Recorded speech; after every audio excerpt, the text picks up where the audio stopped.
Don't you hate it when you discover that your techs can't use your ticketing system properly? It can really ruin your day. It's ruined my day. I don't even have any techs.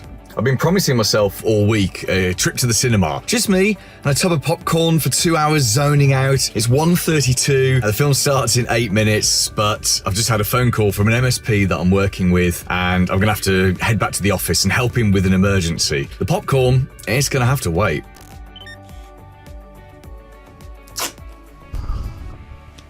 So I've got this call with Ian, an MSP owner I know, in about 30 minutes, and I've got to come up with a quick and easy way to persuade his techs to change the way that they work before they damage his business. And the trouble is, Ian doesn't really know how to persuade them. I'm just going to grab a pad. Hang on.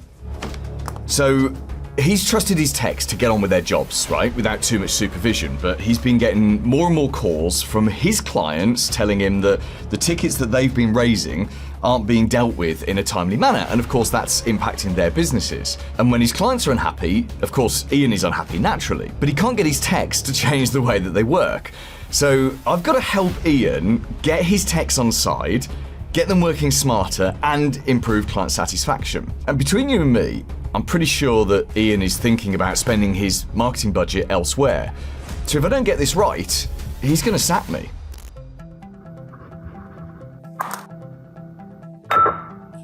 So I think the best way to tackle this is to share the problem, because I've got this massive and amazing network of experts and MSPs that I know who can help me. So I'm going to reach out to them and I'm going to ask them, what do they do to manage their techs? What do they do to process their tickets? And especially, what do they do to make sure their clients are always delighted? Now I just need to call a few people. I've got 22 minutes, but these guys are amazing, so this should be a breeze. Yeah, hi, hello. Is John there, please? Yes, it's Paul Green, yeah. Oh, is that today? It's not urgent.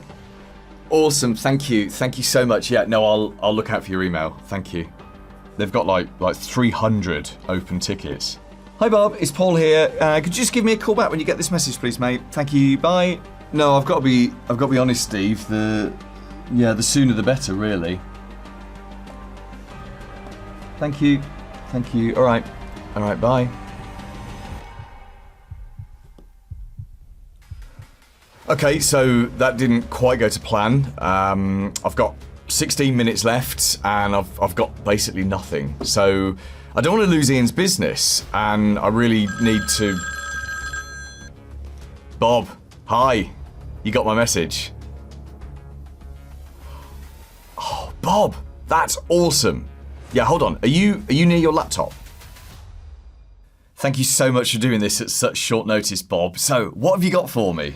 Okay, so there was this guy I knew who owns an MSP. Had a massive issue with open tickets, like low hundreds of open tickets, but his techs didn't seem to be clearing them. Well, it turned out they were clearing the tickets, but weren't closing them. So on the system, it looked like there was this enormous backlog. Sorry, do you need to get that? No, it's all right. You carry on. Okay, so what he did was he got his techs to contact every single one of those users to confirm that their issue had been resolved, so that they could close the ticket. So that cleaned up their ticketing, but they also had really good feedback from their clients that they were proactively following up with them. It's something we do as well, actually. That is amazing. Thank you so much. That was Bob. He's got an MSP, a pretty successful one too. So if he's doing that with his own techs, well, that should be good enough for Ian's. That call I missed, by the way, that was John. He's left me a voice message, so hopefully he's got something for me. I've got all of about 8 minutes left to get my advice perfect. Hi Paul, good to hear from you. I don't know if this is the sort of thing you were looking for, but here you go.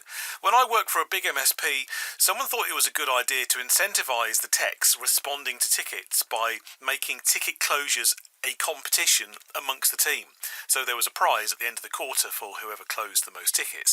The idea was to clear more tickets, help clients faster, create a better experience for them, But that's not how it worked out.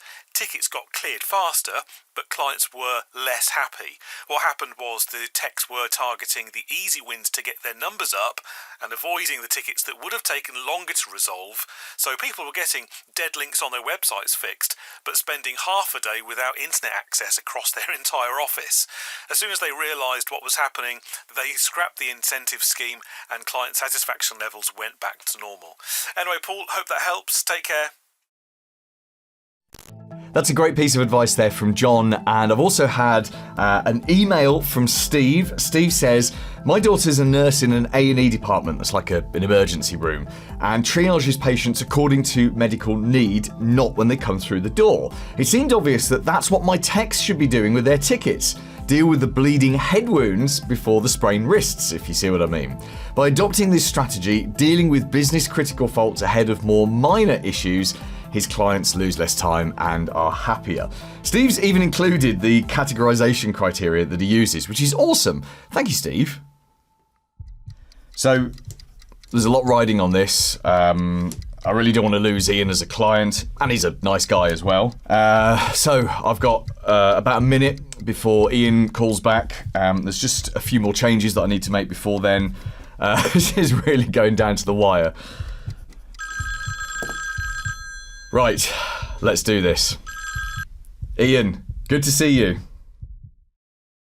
I'll send these to you on email as well, so you've got something to refer to, but this is what we've got. I want you to feel pride in your work. I want you to feel respected. I want you to earn more money. I want us to make sure that our clients are happy always. I want to grow this business and make sure we all benefit from that. The way we deal with tickets must respond to the needs of our clients, not our needs. You guys don't earn bonuses based on the number of tickets that you clear, so don't target the easy wins just to get your numbers up. To keep our clients' businesses running optimally, we must triage tickets into categories. So category 1 for business-wide faults, Category 2 for urgent individual issues, and Category 3 for non-urgent issues. And you should focus your efforts accordingly. And we must always close tickets by confirming with the client that their issue has been resolved and being proactive by asking if there's anything else that we can help them with. When we all do better, we all do better. So, what do you think? Ian said the advice was really well received by his techs. They can see why they need to better prioritize their tickets, how to close a ticket in the right way, and how this will benefit the clients. But more importantly, what's in it for them.